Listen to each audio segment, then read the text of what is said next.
El primer programa de enero del año 2023. Comenzamos hoy con una persona que denunció desde un comienzo las calamidades de una institución que está prácticamente en quiebra. El Instituto de Previsión Social. Es otra desgracia del país que ayer nomás, cuando se hiciera a favor de la clase trabajadora,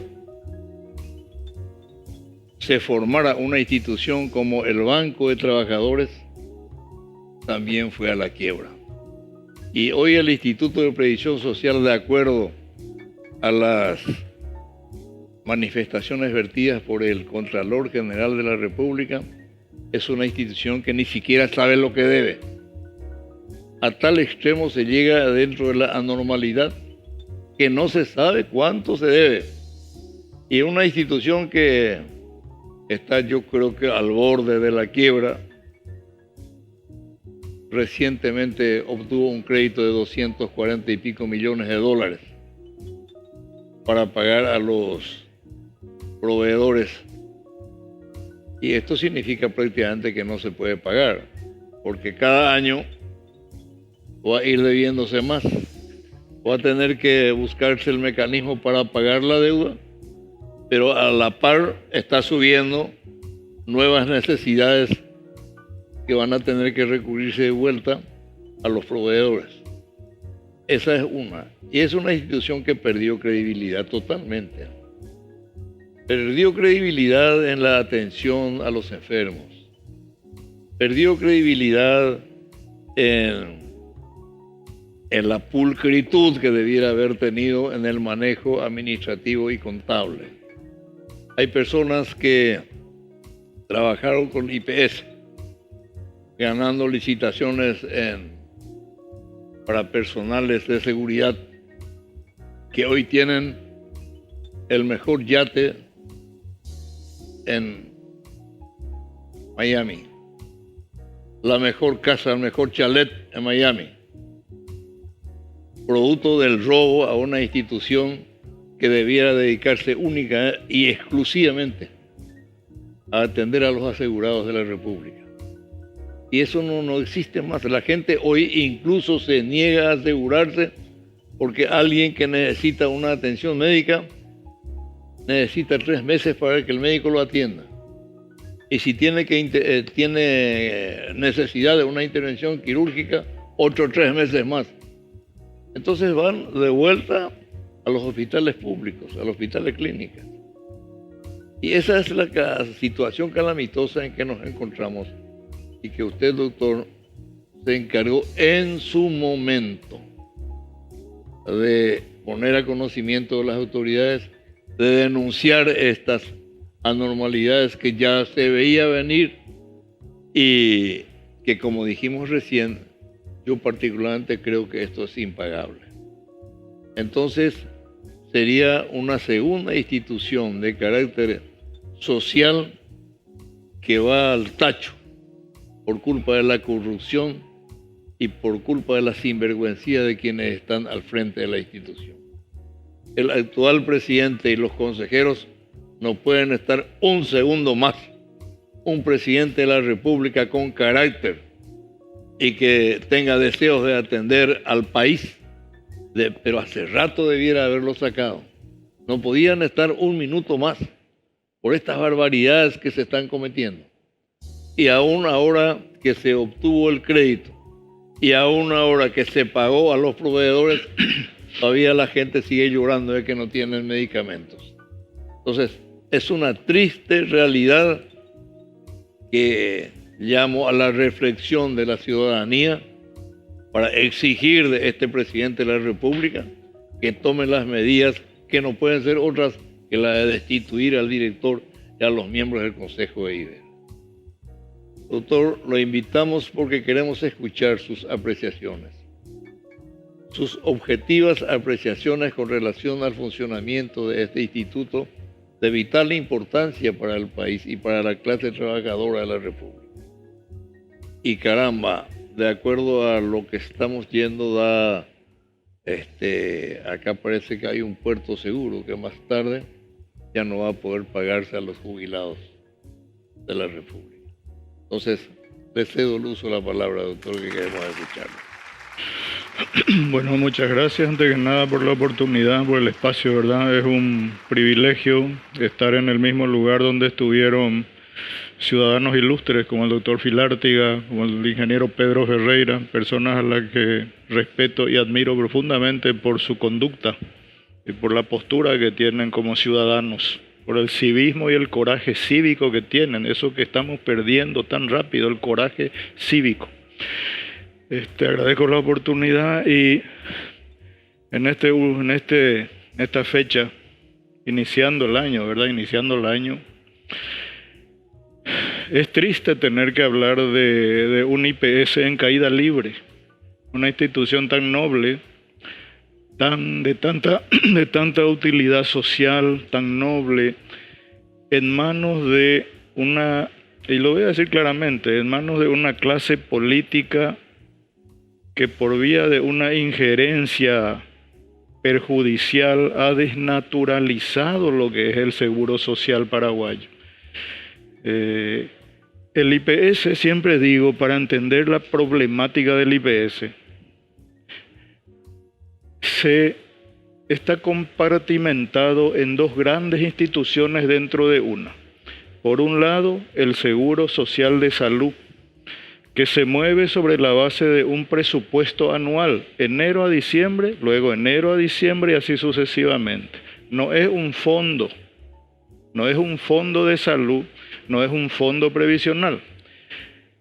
Aparte del presupuesto de salud, el IPS tiene el otro gran hermano rico, le digo siempre, el fondo de pensiones. ¿Por qué? Porque es el agente financiero del Instituto de Previsión Social. Es decir, el que tiene entidad jurídica, capacidad de derecho para obligarse, para realizar inversiones de corto, mediano o largo plazo, es el fondo de jubilaciones, en la estructura del IPS. Ese es el contexto en el que hay que analizar la situación del IPS actualmente. El presupuesto de salud está acumulando un déficit hace 10 o 15 años.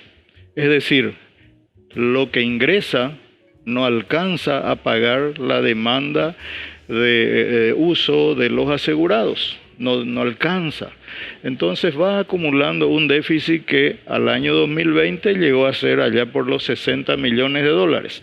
Cifra alta, pero todavía manejable con una buena estrategia institucional. ¿Por qué ese déficit acumulado? ¿Por qué esa caída libre del seguro de salud? Cuando nace el IPS en 1943-1950, se nace como un seguro de pensiones, de jubilaciones. Y quienes lo crean dicen, vamos a darle también un seguro de salud a los trabajadores que se afilian, sector privado. Y se crea el programa de salud de IPS. Perfecto. ¿Y cuánta plata va a ir al seguro de salud? Y de cada 100 guaraníes vamos a mandarle 39%, 39 guaraníes. Y estuvo bien ese porcentaje, estuvo bien en aquella época cuando se pensó en unos 200, 300 mil asegurados, cuando se pensó que la medicina más cara, que el medicamento más caro a lo mejor era la penicilina, cuando el aparato más sofisticado en aparatología médica era un aparato de rayos X, en fin, y cuando el vademécum institucional no pasaba de 50 medicamentos, los básicos, el mercurocromo, el antibiótico, etc. Pero ¿qué pasó? Que la demanda sobre el seguro de salud creció a una velocidad exponencial. ¿Por qué? Por el encarecimiento de la medicina, por la diversificación de las especialidades médicas. Cuando se crea el IPS no existía gerontología y esas cosas, hoy existen y otras muchas especialidades. Y tampoco se pensó que llegaríamos a 1,5 millones de asegurados, a una aparatología médica que no tiene ninguna institución privada, salvo creo algún que otro aparato que está por ahí en una institución muy emblemática del sector privado. No hay otra otra institución que tenga ese arsenal en aparatología médica. Aceleradores lineales de primera generación, equipo, en fin, una cosa costosísima. Tampoco se pensó que el IPS hoy tendría un vademecum, vademecum es el listado de medicamentos, de cerca de más o menos 500 medicamentos. Por decirlo en términos burdos, desde la curita hasta el oncológico, que cuesta 30 millones la ampolla por semana, todo. Es decir, un seguro de salud carísimo con un diseño financiero 1950. Lógico que llegó un momento en que se produjo el descalce y que se fue acentuando por una razón muy sencilla, la corrupción. La corrupción rampante que hay en el seguro de salud. Y esa corrupción se llama utilizar los recursos del presupuesto de salud no para medicamentos de calidad, no para contratar buenos especialistas realmente, no para mejorar la calidad de atención del asegurado, sino para pagar servicios de seguridad sobrefacturado, servicios de limpieza sobrefacturado, y toda esa plata sale del presupuesto de salud, de ahí sale. O para algunas otras chucherías que se hicieron a lo largo de los años y que realmente reflejan la injerencia política en el manejo del IPS, porque todas son adjudicaciones a los amigos del gobierno de turno. Y basta revisar la prensa misma para darse cuenta. Ese es el seguro de salud que está muy mal y va a estar muy mal en este 2023. El otro IPS es el seguro de pensiones, que sí, como te dije, es un fondo de pensiones que tiene entidad jurídica y capacidad de derecho para invertir y para generar plata, porque eso es un fondo de pensiones. Recibo aportes, como hace un banco, recibo aportes, pago las obligaciones, rentabilizo lo que queda y voy generando riqueza, que es lo que hoy se llama la reserva técnica del fondo de jubilaciones del IPS y que hoy está cuantificado en 2.200 millones de dólares. ¿Es mucho o es poco 2.200 millones? Y para tener un comparativo, la reserva técnica del país está en el orden de los 11.000 millones de dólares. IPS solito en su fondo de jubilaciones tiene 2.200 millones de dólares en el sector bancario, bajo el colchón de los banqueros, financiando cortoplacismo, consumo. Entonces, esa es la realidad del IPS hoy en día. En ese escenario, desde luego que el seguro de salud sigue siendo una herramienta para el oportunismo político, donde cada gobierno que sube ve en el seguro de salud la posibilidad de poner a los amigos los contratos de favor, las adjudicaciones de favor, etc. Y ahora le echaron ojo al fondo de pensiones, que es lo peor de todo. Le echaron ojo al fondo de pensiones recientemente a través de una ley que se conoce como la ley Samaniego, propiciada por el diputado Arnaldo Samaniego, creo que ahora se postuló para senador, que propone una, no sé cómo llama, una anomalía jurídica, porque dice, ojo, vamos a endeudarle al presupuesto de salud por 5 años. ¿Cómo se puede endeudar algo que no existe? Porque un presupuesto es precisamente eso, una suposición de que va a entrar plata y voy a gastar tanto y me va a sobrar. Es una suposición. Yo no sé cuál va a ser el presupuesto del 2024, 2026. No sé si va a haber presupuesto. Pero sí, vamos a sacarle a cada presupuesto de salud hasta el 5% de sus ingresos para pagar la deuda, como bien dijiste, hacia atrás. Es decir, generar deuda para pagar deuda. Eso es lo peor que puede hacer en tu casa o en una institución como IPS. Famoso bicicleteo.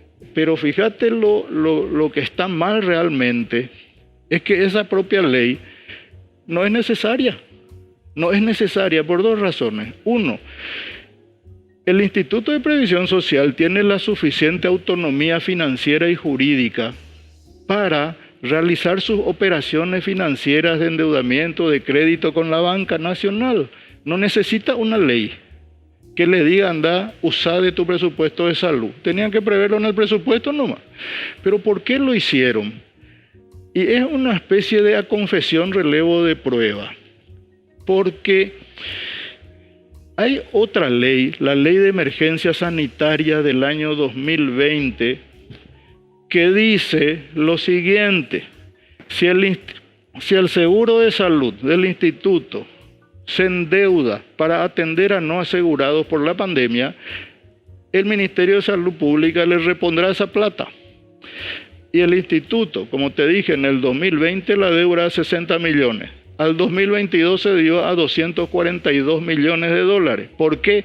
Porque el IPS hizo de salud pública y atendió a 362.000 no asegurados. Por eso aquello de que de cada 10 camas de terapia, 7 eran no asegurados. Y los atendió. Y no lo atendió por gripe. Lo atendió en UTI directo porque era COVID, carísimo. Y la deuda esa, el déficit, trepó a 242. La deuda con los proveedores, que hay que reconocer, proveyeron, aún sin cobrar, proveyeron. En esa época el país se dio el hombro, en general. Bueno, entonces, la ley de emergencia dice que esa deuda de 242, primero hay que separarla. ¿Cuál es la deuda IPS por su asegurado y cuál es la deuda país por los no asegurados que atendió IPS?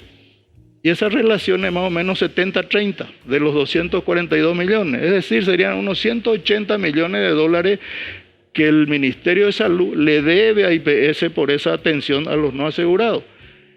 El Ministerio de Salud, con perdón de la palabra, se hizo el desentendido, nunca pagó a IPS, nunca honró esa deuda, pero sí le pagó a las empresas privadas que hicieron el mismo trabajo. 80-90 millones de dólares le pagó a las empresas. ¿Por qué al IPS no?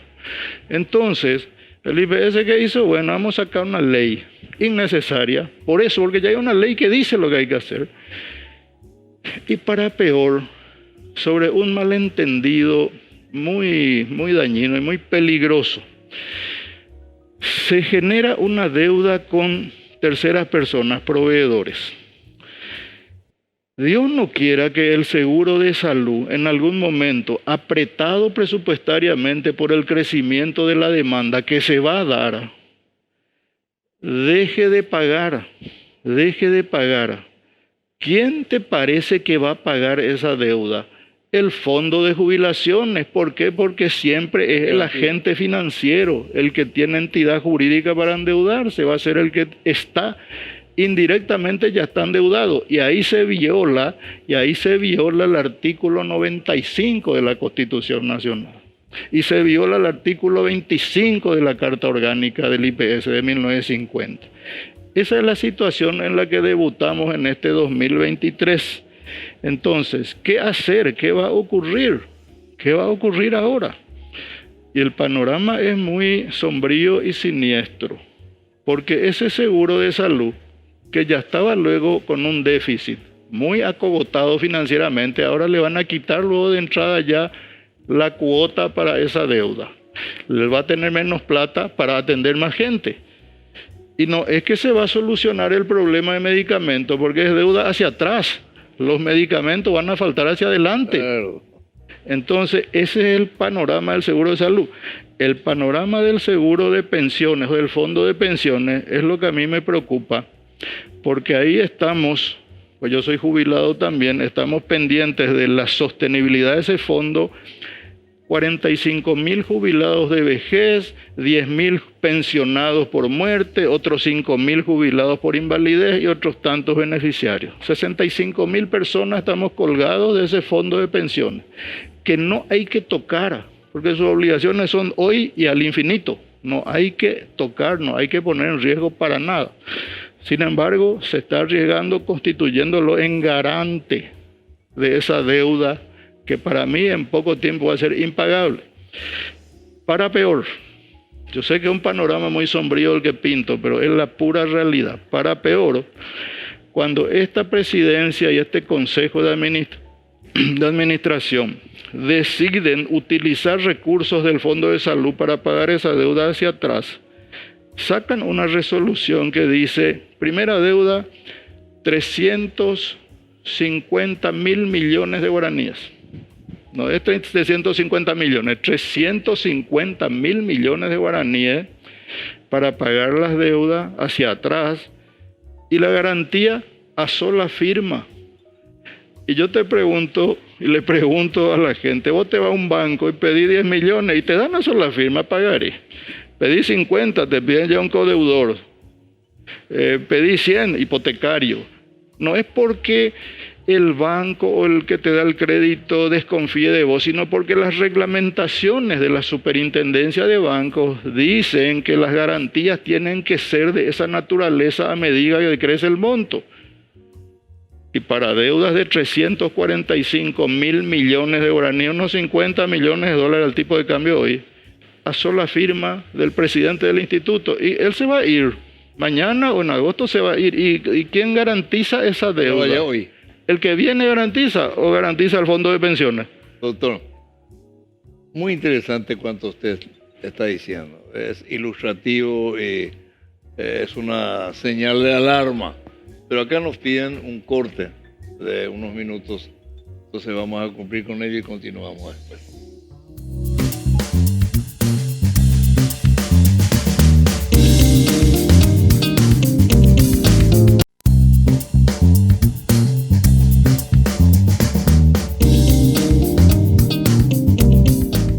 Este programa no tiene desperdicio.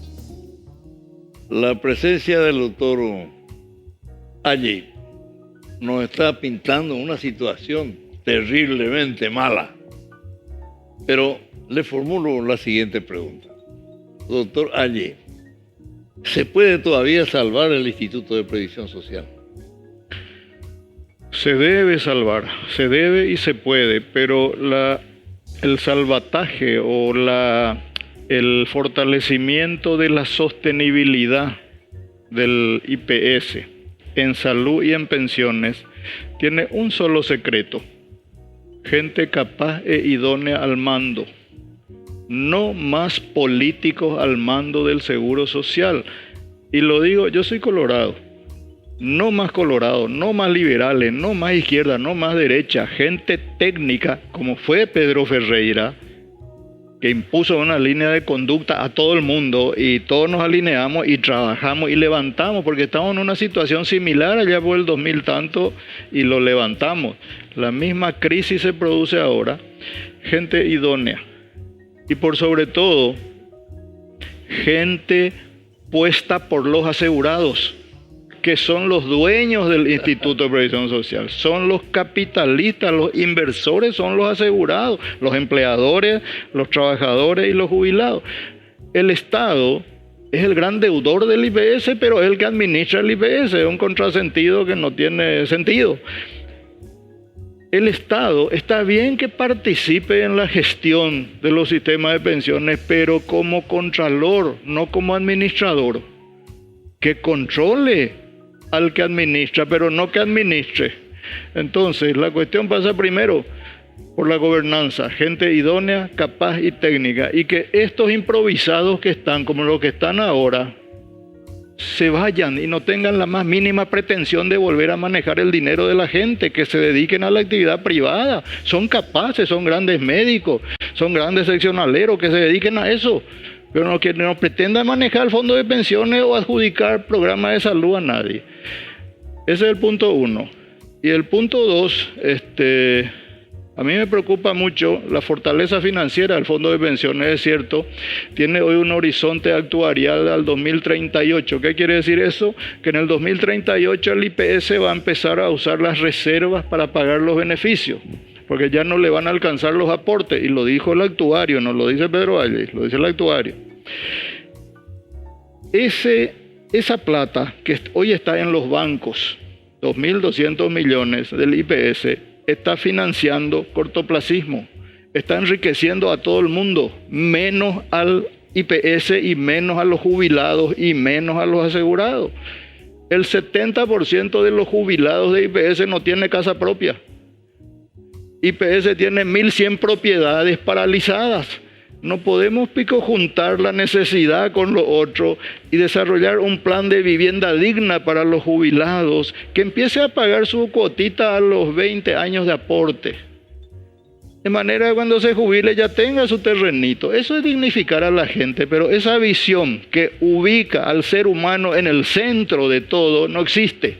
Acá existe una visión economicista prebendarista, nepotista, que utiliza al IPS como una seccional o como una agencia de empleo de una senadora de turno. Y eso es lo que tenemos que cambiar. ¿De quién depende?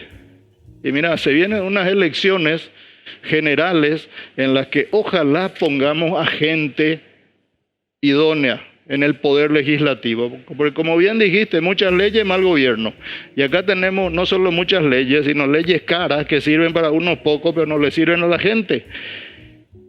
Tenemos que cambiar esa mentalidad. Una última reflexión que sale un poco de IPS, una última reflexión de tipo político, si tengo un minuto. Tenemos que, ¿qué es lo que pasa con nuestro poder legislativo? A mi humilde entender, que aquellos que llegan siguen haciendo política partidaria en el Congreso, cuando que tienen que llegar y hacer ya política nacional, dedicarse al bien común. Pero si vos te fijas, como dijiste, el lenguaje obsceno de una o de otro entre ellos, es porque siguen enfrentados partidariamente. Y eso tienen que dejar atrás y dedicarse a diseñar un país con los recursos que tenemos, naturales, y con la riqueza que tenemos en Paraguay, tan mal administrada. Esto puede ser, como lo dijo Mujica, el país más rico de América Latina, y lo hemos empobrecido porque en el Congreso nuestros ilustres senadores y diputados, que ahora van a hacer el recutú otra vez en un 90%, porque la gente lo volvió a elegir, van a volver a perder 5 años discutiendo entre ellos, olvidándose de esto, de la Constitución, de que este es un Estado social de derecho centrado en el ser humano. Así mismo.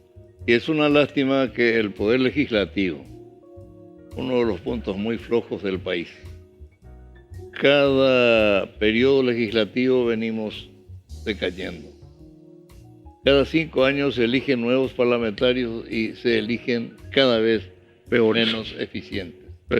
Menos eficaces, menos honorables, menos honrados, al extremo de otro año. Le recuerdo a la ciudadanía, porque hay que hacerlo. Carlos Filisola, senador de la República, presenta un proyecto de ley para darle un pergamino de reconocimiento del Parlamento a un tal doctor Bastos, que había recibido de París, de una de las universidades más prestigiosas de medicina de París, un trofeo de la rodilla de oro. Y eso no existió nunca. Esa universidad no hace eso, y mucho menos no acostumbra a hacer eso. Y acá, sin embargo, a idea de Carlos Filisola se le rindió un homenaje a este señor que, caramba, ellos nunca hizo ningún, no tuvo nunca razones para que se le rinda un mérito. Y hay más. Un diputado que fue juez, un diputado colorado de Concepción, que parece ser que ahora no fue reelecto, no estoy recordando el apellido, le trajo a un ¿cómo se llama? A estos que hacen adivinos. Le trajo a un adivino africano y le rindieron homenaje en la Cámara de Diputados de la República del Paraguay. ¿Usted cree que eso es factible? Lo fue. Y lo digo y lo voy a reafirmar en cualquier parte. Las dos cosas existieron. La de Carlos Filisola y que no recuerdo cómo se llama, caramba, Dios, defensor de los narcos de Concepción. Esta vez quiso ser otra vez electo diputado y parece que no tuvo los votos necesarios. Pero ese es nuestro Parlamento. Otra vez se le llevó, pobrecito, a un hombre que no tenía brazos, no tenía piernas, y se le rindió un homenaje también en el Senado. Tenemos que rendirle homenaje a gente que merece. Se realizan cosas inverosímiles. Y hay un senador actual que creo que obtuvo la mayor cantidad de votos dentro del Partido Liberal, que pidió que nuestras cuestiones jurídicas vayan al Parlamento norteamericano, como si esto fuese una factoría. A mí me repugna, doctor. Sinceramente, la actitud de esta clase de parlamentarios me repugna. ¿Cómo vamos a pedir por parte de un senador de la República que nuestras cuestiones jurídicas vayan al Parlamento norteamericano? Este señor está confundido, él cree que esto es una factoría. Pero así las cosas en este país requieren de una cirugía mayor. Así mismo. Y entonces, sin embargo, yo no pierdo la esperanza. Así como existe un doctor Merlo, allí Merlo, que está denunciando estas barbaridades en el Instituto de Previsión Social. Hay también otra gente. Usted acaba de señalarle al ingeniero Ferreira. Le salvó al país, le salvó a la República del Paraguay en este asunto de las actas bilaterales con Itaipú. Y el doctor Filártiga, que fue el mejor director de trauma del Hospital de Trauma de Asunción, lo echan sin decirle siquiera gracias. Y no pudo soportar 15 días en IPS porque, caramba, la trapisonda que allí ocurre no es para gente normal. Entonces, yo no hago otra cosa sino instarle a mantenerse en su línea de conducta, doctor. Este país necesita de usted. Y no lo digo por halago. Yo no lo conocía. Es la primera vez que hablamos hoy y la primera vez que nos vemos hoy. Pero tengo referencias en relación a su persona.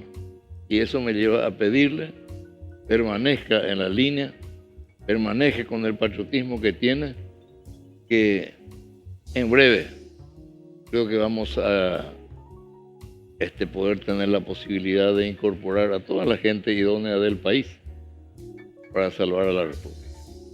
Muchas gracias por su presencia, doctor. Gracias a usted, doctor.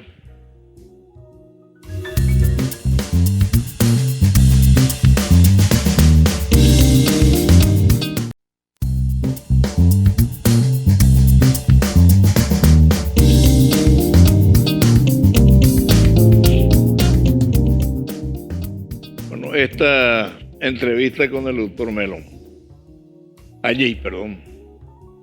no tiene desperdicio. Creo que no es importante, es pluscual importante. Nos está señalando con una claridad la situación real del Instituto de Previsión Social, hasta dónde nos llevó la corrupción y hasta dónde se sigue tolerando la corrupción.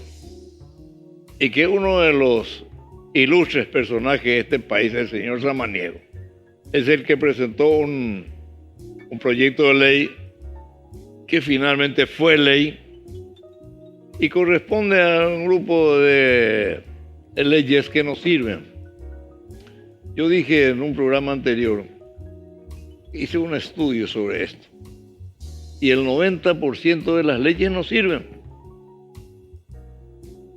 Y hay que decirlo, como decía un periodista, hay que decirlo, aunque duela, la de Samaniego fue jefa de farmacia, robó toda la farmacia y llevó los medicamentos a Bolivia. Fue procesada. Le defendió este señor que fue fiscal general del Estado, no recuerdo honestamente el apellido. O sea, esos son los antecedentes de esta familia que nos está presentando esta situación que nos señala el doctor Halley. Y siguen recibiendo votos de la gente. Y bueno, yo espero que por lo menos si escuchara este programa, el presidente de la República disponga la inmediata salida del presidente del IPS y todos sus consejeros. Porque cada día que pasa es cada día de endeudamiento. Y si se corta esto, puede ser que venga alguien que por honradez y por patriotismo vea la fórmula y el mecanismo procesal administrativo para salvar la situación. El doctor Valle citó a 2 personas. Una, el ingeniero Ferreira, otra, el doctor Filártiga. 2 extraordinarios hombres que, caramba, pusieron todo su conocimiento al servicio de la patria. Y no sirvió. Cuando le invité al programa al doctor Valle, le dije, doctor, usted sigue estando en IPS. Por denunciar esto me echaron. Entonces, esa es la realidad que nosotros estamos viviendo. Pero la gente quiere escuchar la opinión del versado. Y le vuelvo a ceder la palabra al doctor Valle. Bueno, te agradezco. Por supuesto, salvando las enormes distancias que hay con un ingeniero Pedro Ferreira, ¿verdad? Lo mío fue administrativo, una crisis interna al interior, un choque frontal con el Consejo y con Bataglia. Lo del ingeniero Pedro Ferreira fue interés nacional realmente. Todo involucrada la soberanía energética, algo mucho más importante, pero la actitud es la misma.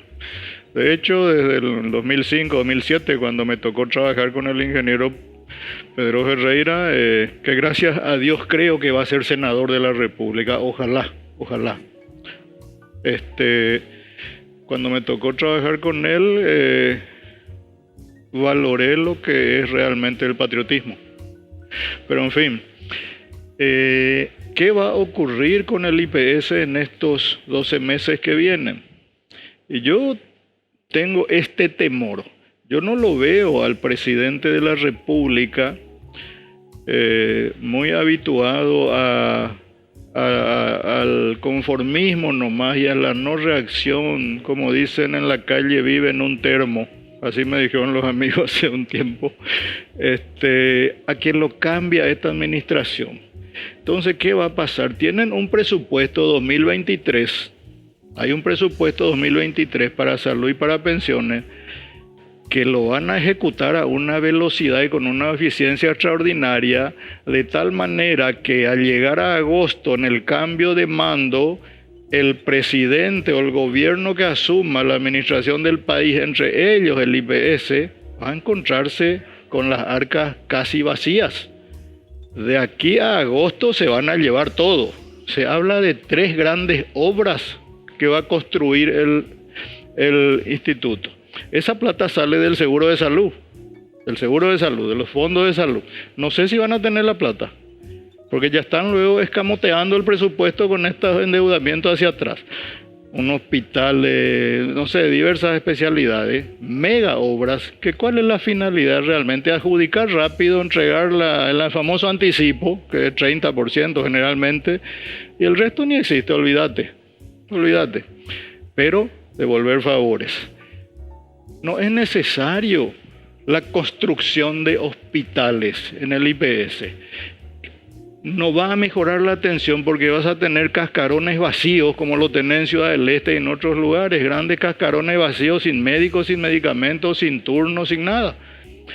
IPS tiene que redireccionar su estrategia de salud y trabajar en red con el sector privado. Así trabajan los estados serios. No enquistado en 4 o 5 grandes edificios, sino diversificar la atención médica. Que el asegurado que le duele la cabeza o que tiene una patología, se vaya a su médico que trabaja en la clínica privada tal, y a ese médico le paga el IPS. No tratar de llenar cascarones vacíos con todas las... Nunca vas a poder ser eficiente. Y la misma cosa el tema medicamentos. ¿Por qué falta siempre medicamento en IPS? Porque el modelo de compra está mal. ¿Por qué? Porque se compran medicamentos como si se compraran libros, como si se compraran cubiertas o batería de auto. Yo hago el pedido, vos me ofertás, yo te pago el anticipo y vos no me entregás. No llegó el container, hubo problema de contrato con el proveedor allá en Suecia, con el fabricante de esto. ¿Y quién sufre? El asegurado. Y cuando recibo, guardo en un depósito, estilo 1870, guardo en un depósito donde se vence, se pierde, se roba. Hay que ver en Contraloría por la cantidad de medicamentos vencidos que cada tanto se queman. Y eso es plata de la gente. Ok, ese modelo no funciona. ¿Qué hicieron otros estados? Vos, oferente, no me entregás un paquete de medicamentos. Llamarle unos 9 millones de dólares de oncología y no me entregás. Firmamos un contrato por el cual vos en tu cadena de farmacias, porque todos tienen farmacias ahora, le provees al asegurado a una cuadra de su casa contra un débito automático con su tarjeta de asegurado. Entonces te ahorras el estocaje, no se te pierde, no se te roba. Hay que avanzar hacia esas alternativas. Y a eso agregarle algo que todavía es más, que poca gente sabe. El IPS tiene un laboratorio de producción de primer mundo en el predio del Hospital Central, de primer mundo, equipado.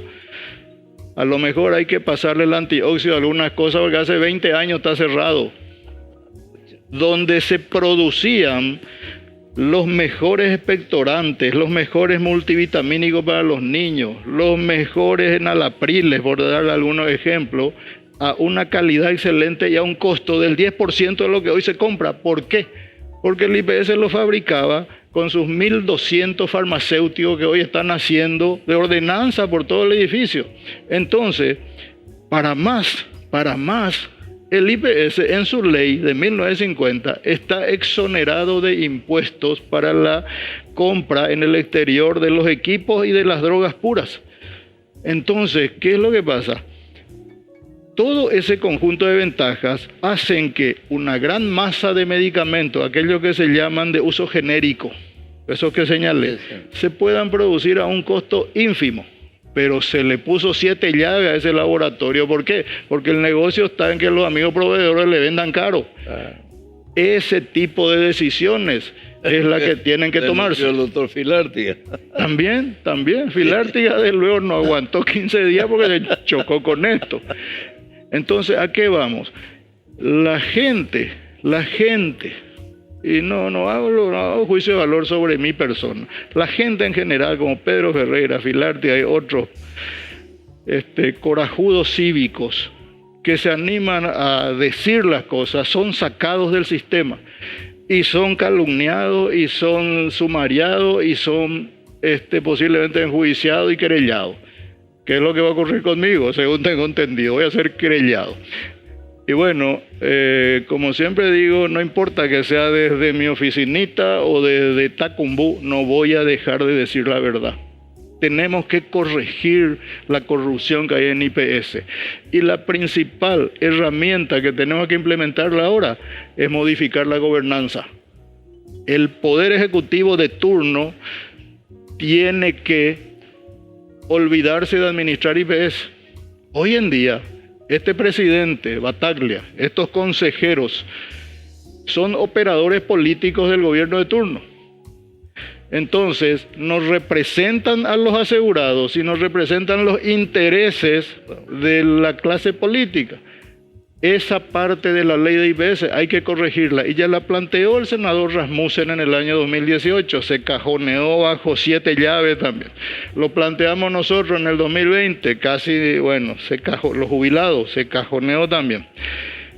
¿Y por qué no se quieren hacer las modificaciones que van a transparentar la gestión? Porque así como está hoy, es conveniente al rapiñaje. Entonces no se tiene que tocar.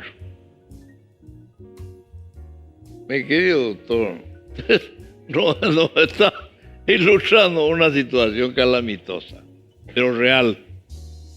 Y es la situación que impera en casi toda la República, en casi todas las instituciones. No hay una sola institución donde no se robe. Así mismo. Y la impunidad está a la orden del día. Por eso tenemos la esperanza de que este nuevo fiscal general del Estado, a quien lo traemos en este programa también, pueda tener la templanza necesaria para poner fin a toda esta situación anómala que se da en la Fiscalía General de la República y que se da en la Fiscalía a nivel general y en el Instituto de Previsión Social. Yo le digo, doctor, como ciudadano paraguayo, que todavía sigue pensando en su país. sigan con esta postura. El propósito de este programa es precisamente eso: traer a la gente más ilustrada y más honrada de la República, entre las que le contamos a usted. Porque si todos renunciaran y se fueran al invierno, nos quedaríamos totalmente solos. No hay muchos, pero hay. Hay gente honrada, no hay muchos, pero hay. Hay gente capaces, no hay muchos, pero hay. Gente patriotas, no hay muchos, pero hay. Entonces tenemos que ver el mecanismo que nos permita que en una institución clave como Previsión Social llevemos a la gente por su conocimiento, por su calidad de vida y por el deseo sincero de mejorar la institución. Y en el Parlamento Nacional llevemos también a gente que por lo menos sepa hablar el español. Es triste, pero esa es la verdad. Vemos actitudes obscenas y yo no soy capaz de repetir siquiera. Pero ese es el Parlamento que tenemos. Y lo peor es que a ese tipo de parlamentarios se les sigue votando. Se les sigue votando, pero no hay que perder la esperanza, no hay que perder la fe. Y va a llegar un momento en que a la gente se le va a volver a llevar por lo que es, por su capacidad, por su honradez. No podemos continuar con este sistema de cosas porque, mire, hoy, doctor Allí, casi es una vergüenza decir que somos paraguayos. Yo vivo en Lambaré, en el Yat, y todos los días vengo por Itanramada para venir a mi oficina. Todos los días, cuadras y cuadras de vehículos que van a Clorinda para comprar cosas. Y acá en el puente Remanso se tarda 3 horas para pasar el puente por culpa de los paraguayos que van a Clorinda a comprar cosas.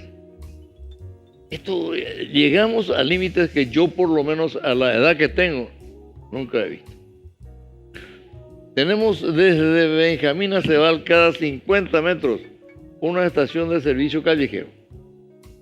Cada 50 metros. Denuncié yo a la policía caminera y le digo, ¿no ven ustedes? No, ¿dónde? Me decía así. Y a 10 metros donde estaba el policía caminera estaban las ventas de combustible. ¿No ven? Y ahí el policía y la aduana, antes de entrar en el puente, hay un puesto de control. Y me bajo y le digo, no puede ser, ahí se ve el contrabando que pasa, pero caramba. Y uno ve el que va, tiene el puño cerrado y de paso le entrega unos pesos al tipo que está ahí. No podemos continuar así. Y para más me dicen que no se puede, y se puede. Hace poco 400.000 kilos de tomate fueron tirados en la ruta en Caguazú porque los productores nuestros, los paraguayos que producen eso, no tenían dónde colocar su producto como consecuencia del contrabando. Tengo un arquitecto amigo, el arquitecto Granada, que siendo arquitecto y todo se dedicó al tomate. Produjo tomate de primera calidad, estuvo 3 años, no pudo aguantar por el contrabando. Y él de Israel traía las semillas de los tomates especiales que él producía.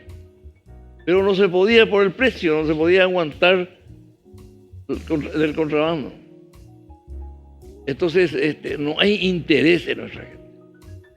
Los policías, los de la Armada Nacional, los del Ejército, pero sí hace poco un general que fue hasta candidato a presidente de la República cayó y sigue preso, un tal general Benítez, por corrupto. Estaba para fiscalizar la entrada de productos en el país y era el principal contrabandista era él, el principal coimero era él. Entonces, la cantidad de kilos de cocaína que cayeron en Europa, nadie investiga nada. No hay policía, no hay fiscal. ¿Y de dónde fueron llevados eso? De puertos privados. No pueden permitirse la formación de puertos privados que no tengan escáner. Es imposible que eso ocurra, y sin embargo ocurre.